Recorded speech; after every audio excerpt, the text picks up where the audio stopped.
हमारे साथ है बीजेपी के वरिष्ठ नेता और प्रदेश के ऊर्जा मंत्री हीरालाल नागर साहब। इनसे हम बात करेंगे विभिन्न मुद्दों पर। नागर साहब, सबसे पहले बिजली की बात करें। त्योहारी सीजन है, दीपावली का त्यौहार नज़दीक है, किस तरह की व्यवस्थाएं आप लोग कर रहे हैं? देखिए, आने वाला हमारा दीपावली का त्यौहार एक हमारे पूरे देश में बहुत ही हर्ष और उल्लास के साथ मनाया जाता है और हम सब अपने अपने घरों पर सजावट करते हैं। और उसके साथ साथ एक दीपावली एक उजाला का त्यौहार है, तो इस पर हम लाइटिंग करके घरों की साज सज्जा करने का काम करते हैं। हमने ये व्यवस्था करी है कि आने वाली दीपावली पर हमारी बिजली की व्यवस्था सुदृढ़ हो, सुनिश्चित हो, और उसके लिए हम अभी से प्रयास कर रहे हैं। अभी से जहाँ भी कोई हमें मेंटेनेंस करना है, कोई दुरुस्तीकरण करना है, जो भी कमियां हैं उसको अभी ठीक कर रहे हैं। और दीपावली तक जब हमें वो त्यौहार रहे, उस समय किसी तरह की कोई भी हमारी बाधा बिजली की उत्पन्न ना हो, इसका हम अभी से प्रयास कर रहे हैं। इसके लिए अतिरिक्त बिजली भी हमने की भी व्यवस्था करी है। उसके लिए हमने शॉर्ट टर्म एनआईटी करके और वो बिजली की खरीद भी करी है, ताकि हमें बिजली उस समय पर्याप्त मिल सके और हमारे उपभोक्ताओं को आसानी भी रहे और हमारा त्यौहार भी हम हर्षोल्लास के साथ मना सकें। इसमें निश्चित रूप से हमने सुनिश्चित किया। एक बड़ी बात कि विभाग के जो कर्मचारी थे, कई सालों से प्रमोशन के लिए वो इंतजार कर रहे थे, अब वो प्रमोशन भी हो गए, तो किस तरह का फ़ायदा उनसे मिलेगा?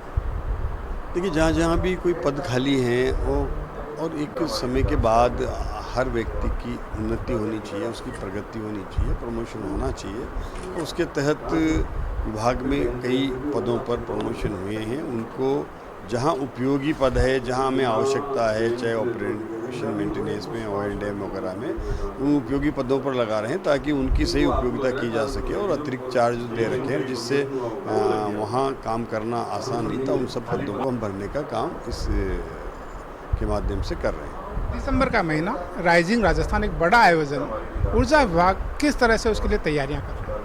देखिए, हमारा राइजिंग राजस्थान में ऊर्जा विभाग की महत्वपूर्ण भूमिका रहने वाली है और इसमें राजस्थान में इन्वेस्टमेंट आया, और मैं समझता हूं कि अगर किसी विभाग में सबसे ज़्यादा कोई इन्वेस्टमेंट आएगा तो वो ऊर्जा विभाग होगा। हमने अभी तक के हमारे माननीय मुख्यमंत्री जी के प्रयासों से हमने विभाग ने करीबन 5 लाख करोड़ के एमओयू हम कर चुके हैं, जिसके माध्यम से यहाँ पर इन्वेस्ट भी होगा और बड़े बड़े प्लांट यहाँ लगेंगे, चाहे वो सोलर हो, विंड हो, चाहे वो हमारे पंप स्टोरेज हो या बैटरी स्टोरेज हो, हमारे थर्मल प्लांट, इन सब के लिए हम प्रयास कर रहे हैं और बड़ी संख्या में हमारे साथ एमओयू करके और उनको धरातल पर उतरने का काम करेंगे। और ये राइजिंग राजस्थान में बहुत महत्वपूर्ण भूमिका इस ऊर्जा विभाग की रहेगी। बजट में घोषणा की थी, प्रदेश के सरकारी कार्यालयों में सोलर के जो प्लांट वो लगेंगे, काम शुरू भी हो गया, और गति पकड़े इसके लिए कुछ निर्देश? देखिए, उसके लिए हमने कहा था कि लगभग हर सरकारी ऑफिस पर, सरकारी कार्यालय पर सोलर का पैनल लगे, तो उसके लिए हमने टेंडर निकाल दिया है, उसकी प्रक्रिया अधीन है और जैसे ही ये पूरी होगी वहाँ पर सोलर लगना शुरू होंगे और सोलर के माध्यम से हमें उस कार्यालयों पर बिजली भी उपलब्ध होगी और उसके माध्यम से उनका खर्चा भी कम होगा, ताकि उन कार्यालयों पर अधिक वजन ना पड़े और बिजली की हमारी बिल की बचत हो सके। इस तरह से सभी सरकारी जितने भी ऑफिसेज हैं उनके कार्यालयों पर सोलर लगाने का प्रस्ताव जो बजट में घोषणा की थी उसको हम क्रियान्वित करके और उनको लाभ पहुँचाने का काम हमारी सरकार कर रही है। प्रदेश में 7 सीटों पर उपचुनाव है, बीजेपी की कोशिश 7 की 7 सीटें आए, किस तरह का प्रबंधन किया जाए?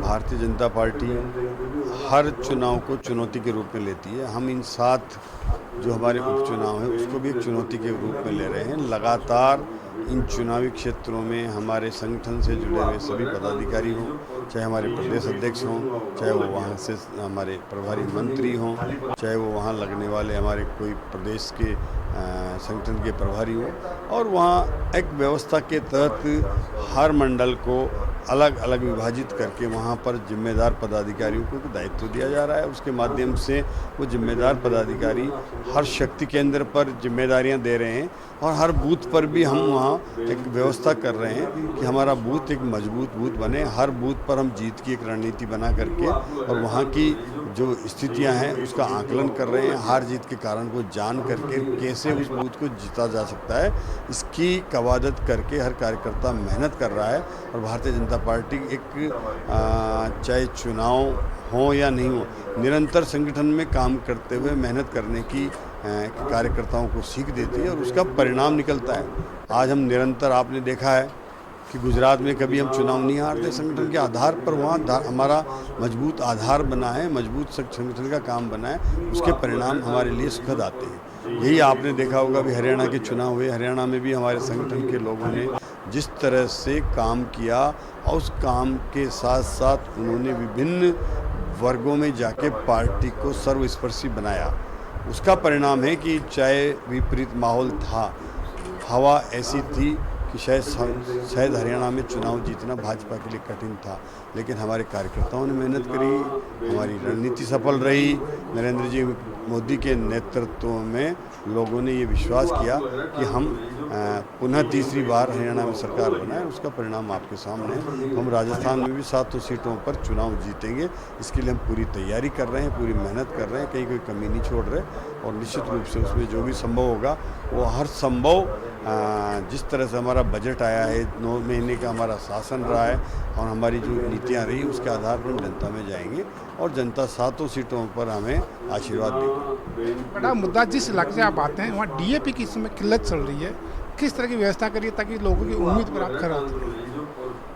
मैं मानता हूं कि जिस तरह से यूक्रेन रसिया का युद्ध चल रहा है और उसकी वजह से हमारे यहाँ आने वाले डीएपी की आपूर्ति में बाधा पहुंच रही है, उसके लिए हम निरंतर प्रयासरत हैं। इंटरनेशनल मार्केट में जो दाम बढ़े हैं डीएपी के, उसकी वजह से भी थोड़ी हमारे जो इम्पोर्टर हैं वो कम आयात कर पा रहे हैं और उसको आने में समय लग रहा है। यूक्रेन और रसिया के युद्ध की वजह से हमारे जहाज़ों को समय पर यहाँ पहुँच नहीं हो पा रही है, जिसकी वजह से ये समस्या आ रही है। इसको धीरे धीरे करके और हम समाधान भी कर रहे हैं, प्रयास भी कर रहे हैं और किसानों के लिए डीएपी के विकल्प के रूप में हमारे पास जो एनपीके है, सुपर फास्फेट है, वो इस तरह के हमारे पास जो खाद उपलब्ध हैं उनको भी हम उपयोग करने के लिए किसानों को सलाह दे रहे हैं कि वो हमारी बुआई लेट ना करे, समय पर बुआई के लिए वो इसके अन्य विकल्प हैं वो भी उतने ही प्रभावी हैं जितना डीएपी है। उसके लिए किसानों को हम प्रयास कर रहे हैं, कृषि